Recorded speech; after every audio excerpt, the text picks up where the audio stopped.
ശ്രീ ജയേന്ദ്രൻ പറഞ്ഞത്, ഞാൻ മുഖ്യമന്ത്രിക്ക് ധാർഷ്ട്യവും ധിക്കാരവും ഉണ്ട് എന്ന് പറഞ്ഞത് എന്തോ അദ്ദേഹത്തെ അവഹേളിക്കുന്നത് പോലെയാണ്. അങ്ങനെയാണോ? ഞാൻ മുഖ്യമന്ത്രിയുടെ സ്വതസിദ്ധമായിട്ടുള്ള ഒരു ശൈലിയെക്കുറിച്ച് കേരളത്തിൽ നിരവധി ആളുകൾ പറഞ്ഞിട്ടുള്ള ഒരു കാര്യം തന്നെയാണ് ആവർത്തിച്ചിട്ടുള്ളത്.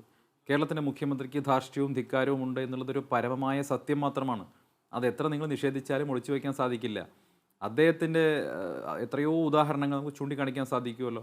അദ്ദേഹത്തിൻ്റെ സ്റ്റേറ്റ്മെൻറ്റുകൾ കഴിഞ്ഞ എത്രയോ വർഷങ്ങളായിട്ട് അദ്ദേഹം മറ്റ് രാഷ്ട്രീയ പാർട്ടിയിൽപ്പെട്ട ആളുകളെ, പൊതുസമൂഹത്തിൽ പെട്ട് നിൽക്കുന്ന ആളുകളെയൊക്കെ അദ്ദേഹം അവരെയൊക്കെ അഭിസംബോധന ചെയ്യാൻ അദ്ദേഹം ഉപയോഗിച്ച വാക്കുകൾ, താമരശ്ശേരി ബിഷപ്പിനെ നികൃഷ്ടജീവി എന്ന് വിളിച്ചത്, മാതൃഭൂമിയുടെ പത്രാധിപരെ എടോ ഗോപാലകൃഷ്ണ എന്ന് വിളിച്ചത്, കൊല്ലം എം പി പ്രേമേന്ദ്രനെ പരനാറി എന്ന് വിളിച്ചത്, ടി ചന്ദ്രശേഖരനെ കുലംകുത്തി എന്ന് വിളിച്ചത്, ഇതെല്ലാം നമ്മുടെ സമൂഹത്തിൽ നിൽക്കുകയല്ലേ. ഇവിടെ ഫോട്ടോ സെൽഫി എടുക്കാൻ വന്ന പിള്ളേരെ തള്ളി മാറ്റുന്നത്, കടക്ക് പുറത്തേന്ന് മാധ്യമപ്രവർത്തകരോട് പറഞ്ഞത്, കേരള ഹൗസിലെ ജീവനക്കാരനോട് തട്ടിക്കയറിയത്, പെരുമാറി, ഇതെല്ലാം കഴിഞ്ഞ കുറേ വർഷങ്ങളായി പിണറായി വിജയൻ്റെ സ്വഭാവ ശൈലിയുടെ ഒരു പ്രത്യേകതയാണ്. ധാർഷ്ട്യവും ധിക്കാരവും ഉണ്ട്.